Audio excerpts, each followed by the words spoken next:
Buongiorno care telespettatrici e telespettatori, stiamo per rivedere lo storico lancio della dell'astronave Veneta da Cape Navegal verso la Luna. Ecco la rampa di lancio, vedete? Tra un po' dovrebbe iniziare il countdown, sentiamo. Pepi, e ora? Dai poco sto comodo a rovescia, se no non partiamo altro guai. Aspetta un attimo che finisce lo spritz. Muovite! Eccolo qua, forza! Meno 5, 4, 3, 2, 1, tacca elettrico, via!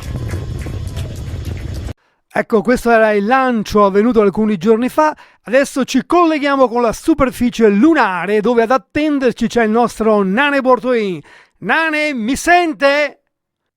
Sì, sono qua. Allora, come sta andando la conquista veneta della Luna? Bene, abbiamo impegnato tutta la superficie della Luna con i video del Prosecco, tutto. Ah, quindi avete deturpato anche il paesaggio della Luna dopo il Veneto? Ma che deturbato, che abbiamo trovato anche una nave dell'extra. Comunitari? No, extraterrestri. Erano ostili? Beh, all'inizio sì, ma dopo che cercare vi sarai imbriaga e già stai buoni.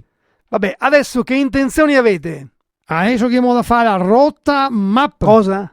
Avete rotto la mappa? No, il piano del lavoro strategico. Ah, una roadmap! Se non ti capisci l'inglese non sembra colpa mia. Vabbè, ma ci dica, in che cosa consiste questo vostro piano? Beh, prima di tutto dovremmo far riconoscere le colline della Luna come patrimonio UNESCO. Ma ci sono colline nella Luna? E che abbiamo creato altri a forza di scavare, seminare, accumulare di tutto abbiamo fatto. Te pareva come avevo detto io allora. E poi? E dopo dovremmo far cambiare il nome alla Via Lattea, perché quando che sono passati pallate tanti si era sentito male, capito? Come la chiamereste?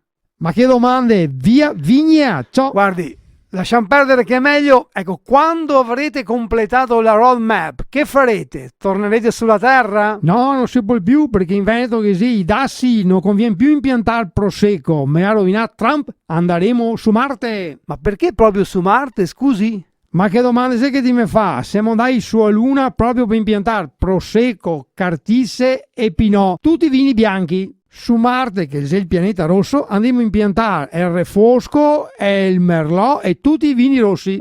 Ti sei proprio tardo. Ciao da Luna, ciao, ciao.